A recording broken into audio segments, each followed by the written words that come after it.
Dictation लिखने के लिए रेडी हो जाइए। डिक्टेशन मन में बिल्कुल भी नहीं दोहराना है, ध्यानपूर्वक लिखिएगा। Ready, start. ध्यान में कुछ अनिवार्य तत्व हैं। विधि कोई भी हो, वे अनिवार्य तत्व हर विधि के लिए आवश्यक हैं। पहली है विश्रामपूर्ण अवस्था। मन के साथ कोई संघर्ष नहीं, मन पर कोई नियंत्रण नहीं, कोई एकाग्रता नहीं। दूसरा, जो भी चल रहा है उसे बिना किसी हस्तक्षेप के बस शांत सजगता से देखो भर। शांत होकर बिना किसी निर्णय और मूल्यांकन के बस देखते रहो। तुम्हारे भीतर की सारी हलचल समाप्त हो जाती है। तुम हो लेकिन मैं हूँ का भाव नहीं है, बस एक शुद्ध आकाश है। ध्यान की 112 विधियां हैं। मैं उन सभी विधियों पर बोल रहा हूँ। उनकी संरचना में भेद है, परंतु उनके आधार वही हैं। विश्राम, साक्षित्व और एक निर्विवेचनापूर्ण दृष्टिकोण। लाखों लोग ध्यान से चूक जाते हैं। लगता है ध्यान बस उन्हीं लोगों के लिए है जो या तो मर गए हैं, उदास हैं, गंभीर हैं। ध्यान बहुत गंभीर लगता है, उदास लगता है जिनके चेहरे लंबे हो गए हैं, जिन्होंने उत्साह, मस्ती, प्रफुल्लता, उत्सव सब खो दिया। यही तो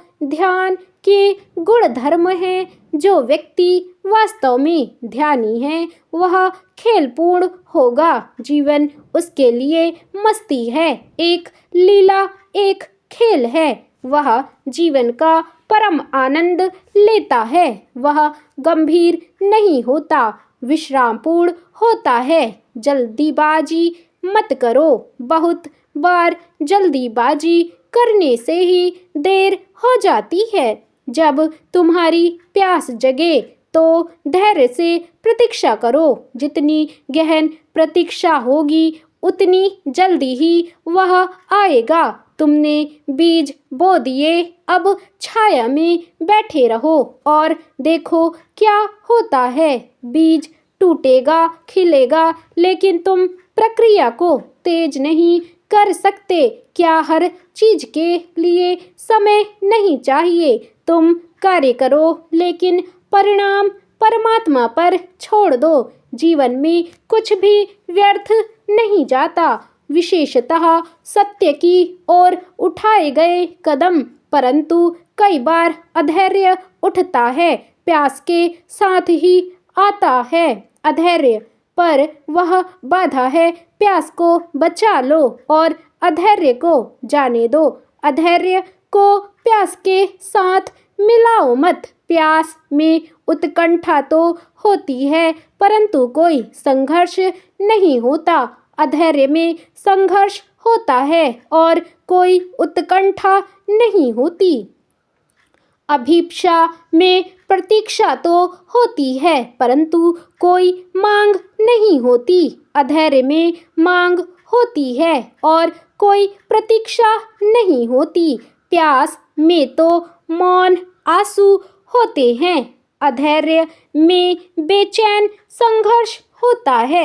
सत्य पर आक्रमण नहीं किया जा सकता, वह तो समर्पण से पाया जाता है, संघर्ष से नहीं। उसे समग्र समर्पण से जीता जाता है।